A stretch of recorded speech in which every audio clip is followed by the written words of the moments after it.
What's up? Welcome to the Existential Stoic podcast. Do you often forget that we're actually natural beings, that we're part of nature, right? I mean, we live in these worlds that are so fabricated, it's easy to forget, you know? And so today we're going to talk about the role of nature in your life or in life. I'm Danny, everybody. Randy, what's up, Yo, Danny.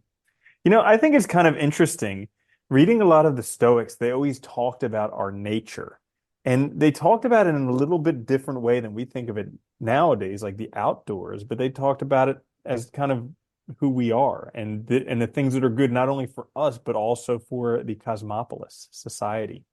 Yeah, it's interesting. Yeah, when they're talking about like human nature, right? In terms of like, how we're made up and what we are like sort of at our core, essentially, right? And I think it is Hmm. interesting because they do talk about that and thinking about our actions, not just but for everybody, right? For the whole community around us in terms of how we're acting as a whole. I also think it's what always fascinates me too is you look back and like all the ancients, like Aristotle, Stoics, like one of the things they recognize with human nature is that they also realize that we're natural beings. And I feel like people forget this a lot now, or it's easy to, like, ever since the Industrial Revolution, like, everything's manufactured to look the same. Like, I think about that a lot. Like, how often, like, do you go through a day where you don't see, like, true nature at all? It's all constructed, right? Like, you're in, like, a Hmm. human construct all the time. It's really bizarre. That happened to me today. I was walking through the campus of an Ivy League university, and everything was perfect, like Yeah. pristine. They had these sculptures that were just like, wow. And everything you went, the buildings were perfect. Everything. I was like, oh my God, no wonder people have such crippling anxiety and depression because they look around and everything is perfect. And they're like, how do I measure up with this? I'm a flawed human being. Yeah. Well, and you know what's funny too is like look at like really nice campuses like that. You look at like golf courses are a good example, or like social media, you see the curated lives people make. But then you go out in the natural world and you realize like I was thinking about this the other day because I was walking through a park and like yeah, there's a lot of trees and on the one hand they all look sort of similar, like I can identify them as a certain type, but then when you look at them closely, they're all different. Every single one has, flaws, might have a little different shape of leaves or something, whatever, and I think it makes you realize too, like that nature is not about just this homogeny of the same thing and making things identical. It's about differences too, and it's about having those differences that make things be able to succeed essentially, right? Over time. I mean, like it's always our mutations that end up being the next evolutionary step in the future. So it's interesting. I feel like we lose a lot when we don't go out in nature. We don't see this sort of the world as it truly is. We're only seeing the world as we've kind of constructed it. Hmm. There was some book that I was listening to a while ago, and it was talking about how, you know, in modern society, like modern America, people have lost one of the best things that they had, which was using their ingenuity, their creativity, their MacGyver instinct to like create things and fix things and make things out of nothing. And that gave people such fulfillment. Whereas nowadays, you just throw it out and go to Walmart. Yeah. That's the answer. Yeah. And it's funny. I do wonder this though, because I've been seeing this more and more. Like it's like we have I feel like we have fewer and fewer options of where to go now because so these companies have gotten so big. And it's interesting because it's simultaneously you see like this whole industry on like Etsy and stuff of like homemade things because they're unique, right? And they solve that.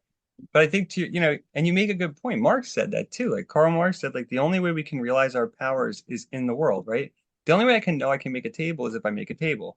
The only way I know I can solve a problem is if I actually solve the problem, right? And so like we lose something important when we're not doing this and solving these problems on our own and kind of like solving them in a way that's unique to us. Do you ever think of like, dude, like, oh my God, like just think of like the pioneers back in like, early America when they went out west, like what they had to deal with, and they had like what they brought with them, that's it. You Well, know, like, I do think about this a lot because back in the day, like I even remember before internet, I felt like my life had more purpose because I wasn't just doing these things that were like somewhat like I wasn't just earning money and I wasn't just collecting followers and like whatever else things it was that didn't actually have a direct influence on my life. I was actually doing stuff that directly impacted my life. yeah, And it feels like now there's just another layer of abstraction. And it's just like we forget that what we're actually doing here. dude, all the time, I think it's weird. right? I do. I feel that way a lot because like, and it's like it's a weird conundrum. Like I feel like the technologies, in a weird way, it's opened up a lot of opportunity and possibility, obviously. But in another way, I think it's also like it's narrowed our lives significantly. Because it's like, dude, I mean, I think back, like, because yeah, we were in high school and there was still no internet, really. I mean, it was just Hmm. getting out in the world basically where most people had it and stuff. And like, we were fine. Like, I remember I didn't have a cell phone originally in high school, even, and Yeah. like, I did all kinds of stuff, and I think back and like, you had to occupy yourself. You couldn't just look at your screen all the time. And I think Hmm. that's the other side of this too, of like we forget that we're natural beings. Like everywhere I go now, I just see people looking at their phones. It's like never taking a break to be in the world. You're always distracted or it's always through some other thing, that's like a barrier to your like being present. Hmm. Yeah. Yeah. I noticed recently that I have not been present while eating because gosh, do I ever love to just turn on something on Netflix or whatever or my computer and just Yeah. eat while doing that. And before you know it, the food's gone. Yeah. Yeah. I wasn't even conscious of eating. So recently, I've just been shutting off everything. Phones on the other side of the room, uh, no TV, no nothing, and just staring out a window while I'm eating. It That's a good practice. it's crazy because like eating takes a lot longer now because or at least I just notice it a lot more. Yeah. And it gives like a little break to my day because my days are so hectic all the time. And it feels like from the moment I get up until I go to sleep, I'm just like nonstop doing. And this is just like a nice little break. Yeah. I usually do that when I eat lunch. Like there's a like a couple times a week there's like a show that comes out that I do like, and I'll usually watch it while I'm eating lunch because it's a good time to just take a break, right? And like stop. But you're right. Like when you do that, you don't actually it's funny because you're paying attention to something else. You don't even realize you're eating in a sense, and you don't even like Hmm. notice it. It is bizarre. It's weird how Yeah. much it takes us out of ourselves. And like I think this all the time. Like it's so weird like how we constructed this world that almost feels like it feels artificial.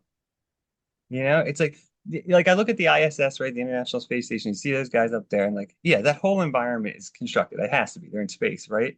And sometimes I feel like that's like what we've built down here in like a slightly different way. Like you go to the cities and Hmm. stuff, there's like nothing natural. It's all made, and like it's very weird.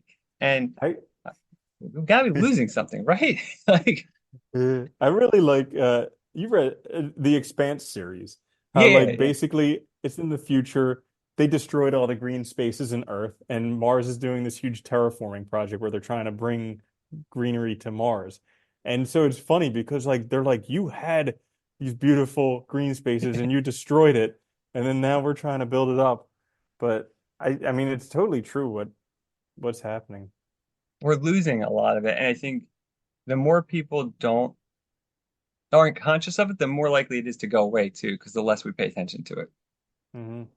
Yeah. Yeah. But dude, we're not I mean, dude, I don't get it. Like I make a habit of not looking at my phone when I'm going everywhere, and it's just crazy. People will just they know they won't Yeah. even look up. Like and it's just like how do you function? What the heck are you doing that's Dude, so important? I had to drive. I was driving to class the other day, and like the road I'm on it's a 55, right? It's this pretty straight road, but there's lights, and I hit a light. The lady in front of me starts going super slow. She's going 15. I'm like, what the hell? I go around her. She's driving and looking at her phone. I'm like, what? Like, it Yeah. makes me insane. It makes me Yeah. totally insane. Yeah. I still fantasize about going around just smacking people's phones out of their hands. Just like bam, fumble. Yeah. And But it's I don't know. it's dangerous though because it's habits, and I think we've lost the habit of being present and in the world, and we it's so easy, and I think this is a big part of it. It's so easy to forget that we're nature, we are natural, Hmm. like we're not something else. Because forever we've talked about that way. I mean, even going back to like Genesis, right? God made the world for Adam, basically. So it's Hmm. like even then, like there was this distinction made, and that distinction's been on our minds for thousands of years. And I think that distinction is dangerous too, because it also makes us think of the world as something that we influence rather than something that we're a part of. And that's a really bad way of thinking. Hmm. Yeah, I had okay, so I know we're gonna wrap this episode up, but I had a very interesting encounter this week. I met somebody, so like one thing that I like to do every once in a while is go scuba diving. But when I was a child, I watched Jaws, and that has like impacted me The because water's scary, right? even though I know sharks aren't aggressive, I'm still like anytime I'm getting water where sharks are known to be, I'm like, okay. So I met somebody who is intentionally going off the coast of South Africa to go scuba diving there. No, Isn't that where no great whites are? cage, no cage, yeah, specifically to go with great white sharks, to go scuba diving, no cage with great white sharks. And I'm like, have you never seen Jaws? And he said, I believe that God loves me and I'm not worried about that stuff. And I was just like, wow. I was like, man, I wish I could have that much confidence. But also on the other hand, I was like, so does that mean that everybody that something bad happens to, God doesn't love? And like, what type of person thinks that like all those other people are God doesn't love them and then loves you? So it was a very interesting moment for me because I was like, I wish I could have that, but that doesn't make sense. That's the weird thing about beliefs, though, right? Is like, well, you hear about there's a lot of great white attacks off the coast of like Australia and stuff, but it's also where a lot of surfers go. And Hmm. so there is a core, there's a connection there, obviously, right? And like they're on surfboards and stuff, but like, yeah, it's funny how people form these beliefs that like they think it's protecting them, but it's like at the same time, it's like, well, then if something does happen, does that mean that's the day that God hated you? What does that mean? Yeah, Yeah, that's yeah. interesting. It's weird. So, anyways, we didn't actually talk about the outdoors at all. No, we What's didn't your take really. on the outdoors, Danny? The great outdoors. I Wasn't think it we a need to wonderful spend. movie? I know it was a good movie. I do think I do. I wish we spent a little bit more time in nature. I think, or just Mhm. appreciating it. Like it doesn't have to be like you can do it from your home. You can do it from anywhere, really. Like I like bird watching and stuff. Like I don't have to go out to the woods to do that. I can do it. Have a feeder outside. I can do it right there. Like just like Especially with in your telephoto lens. yeah, I don't yeah. need to It's leave not. the house. I don't need to leave anywhere. I can do it from my bathroom window. But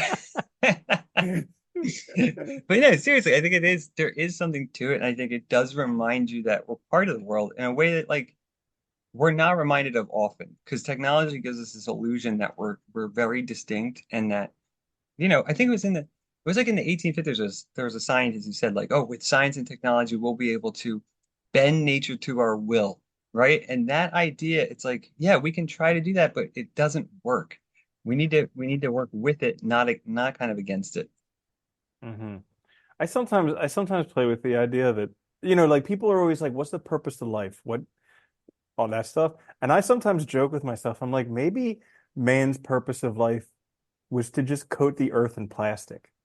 Like, and we're Could have doing been. it. We're Yeah, doing it. we're very successful at that. Yeah, it's Yeah. insane. But I think Yeah. that's But also why we're not aware of it, though, either of the consequences, because we're not seeing it. We're not like paying attention to it. we won't know. We won't know. Mm. Uh, and yeah, I think spending time in nature is good.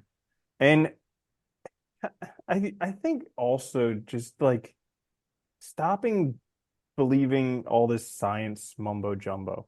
I'm the more I learn, because I studied physics in undergrad and I studied Hmm. biology as well, and I went and I got a doctorate in veterinary medicine. So I've learned a lot of sciences. But like the more I learn about it, it's basically just this new religion where people think because it's science, it has to be true, and that if you can't prove it in science, then it's not true. And it's just like that's 100% false. The only thing that science can prove is that something doesn't work. It can't prove that something definitively will work 1,000,000% of the time. And there's like a whole bunch of stuff recently. Like I've been listening to a bunch of stuff about the mind-body connection, and I think it's it's interesting to say the least, but it just can't be measured in science. So clearly it's false. Yeah. Or not, at least not measured yet, right, with the way we do science. It's funny because science is a construct, right? And science is very good at telling us how things are constructed, of like how things work by looking at them in smaller parts, but it'll never tell us why. It'll never answer the big questions. And like you said, too, there's certain things that it just doesn't, like consciousness, it still can't explain. Like Hmm. big things that are important, it still has nothing to say about. So I think, yeah, I think we have to be careful about everything. I think there's a danger of falling into the trap of dogmatism with everything. Thinking that, Hmm. we'll solve every problem with technology and science, thinking that, we can do that, that kind of thinking is dangerous, I think, and you need to be So open to other ideas. Yeah. hey, it's an interesting thing because I remember this thing when I was studying meditation where one of the Zen masters was like, "Show me your mind. Where's your mind?" And you can't. And as Alan Watts did this thing about the body, how like, we think we know the boundaries of the body, but they also don't exist. It's like, show me your body. Where? Because like, okay, so let's say you're like, my body's here, clearly. But it's like, Yeah. okay, well, let's say we just take off the arm. Is that your body? And it's like, well, a piece of it, maybe. And it's like, okay, how about just a finger? Is that your body? I don't know. Okay, how about some skin? How about like your fingernail? If that fell off, is that your body? And it's like, where does the distinction come between your body? And if that's still part of your body, if that's still your body, then how about just like some dead skin cells? So you left those all over the place. Like you forgot about them. They were wherever you were on vacation last month. That's where they still are. So that's where your Yeah. body is right now. So where's your body? And it's kind of like, so the mind and the body, we think that, I mean, the mind clearly it's here in my head, in my brain, somewhere like that. The body, oh, clearly it's this thing right here, but they're both kind of Well, it's like not everything. really. Yeah. No, and in some everything's interrelated and interconnected, right? So it's like, it's all connected and all in some sense everywhere too in a weird way. Dude, the body, it's insane. I think about that, dude, like the amount of cells and the amount of other organisms that aren't like, bacterias Mm-hmm. and other things that are necessary, and somehow Mm-hmm. it all works together. It's amazing. It's Yeah. like totally amazing and crazy. Yeah. Yeah. I was thinking this week, totally unrelated, but for anybody who's interested in animals, Everything's been unrelated, so it's I okay. know, right? We learned this thing called famacha, which I thought was the coolest thing ever. Where basically with goats, they get because like people just deworm them without even checking, so they get these highly antibiotic resistant worms. So like basically, or anti-parasitic resistant worms, ones that just can't be killed. And so Jesus. and it'll end up killing the goat because they have no parasite whatever What that insecticides that'll stuff's called? kill. Yeah. Yeah. uh they have none of them that'll kill these worms, the hookworms and goats. Now the hookworms eat blood, and one of the cool things that you can do with goats is you can check their third eyelid to see what color it is. It'll go from like white all the way to red. White tells you they barely have any blood left, red says normal. Okay. And it'll Really? go like all those shades of pink all between. And so they have a little FAMACHA card that has, I think it's like 5 different colors on it, maybe 6 different colors of pink. And it'll tell you like based on that what their hematocrit concentration is. And so basically, this FAMACHA thing solves the problem of people just giving all these medication. I was thinking of this because I was looking for hand soap, and literally every hand soap was 99.9% antimicrobial. And I was like, probably the only thing that we're doing here is making some new germs that are Yeah. antimicrobial resistant. But anyways, so what they do is when you have a skilled veterinarian, they'll go in there with their FAMACHA card and they will check every goat's third eyelid. It takes like a second per goat. Okay. Okay. And they'll figure out which ones are the ones with the lowest blood count because those are the ones with the heaviest worm burdens. So they will just deworm those goats because Uh, it'll kill almost all of the worms except for the antimicrobial resistant ones or the anti-parasiticide resistant ones, anthelmintic resistant ones. There we go. there That's you the go. word. Getting there, Vince. So it'll kill all of the worms except for the anthelmintic resistant ones. But because you have all these other goats that are not getting dewormed, they have the normal worms in them that aren't resistant, and it creates this refugia, so it dilutes out the anthelmintic resistant worms. Weird. That's How really cool. weird. But I've read that a ton that like, our heavy use of cleaning products and our heavy use of soaps and stuff, and like especially with young children, I've heard associations of that with autoimmune disease Oh, totally. increase. Yeah, because like your body is not equipped to deal, it's not getting that normal sort of response and ability to build up its immune system. And then on Dude, top of people that, are freaking terrified of germs. It's well, and our crazy. overuse of antibiotics too causes antibiotic resistance stuff, which makes it even worse. And it's like, it's interesting because when, again, bringing it back to nature, when you remember, nature will always adapt, right? And it's interesting because the more we try to force nature to our will, the more nature also is adapting to those things that we're doing and ultimately creating things that are even harder to deal with in some sense. Hmm. Yeah, Yeah, it's really totally. crazy. So there you have it, Yeah. I guess. That's something. Did we talk? Yeah, I don't know that's what we an talked about. episode. That's an There you go. episode. Wrap it up. That's an episode. The role of nature sort of in our lives or something around that topic. All right. If you guys enjoyed this rambling thing, check us out wherever you get your podcast or watch it on YouTube. Please like, share, subscribe. It helps us out a lot. We'll be back later this week with another episode. Until then, though, later, Andy. Later, Danny.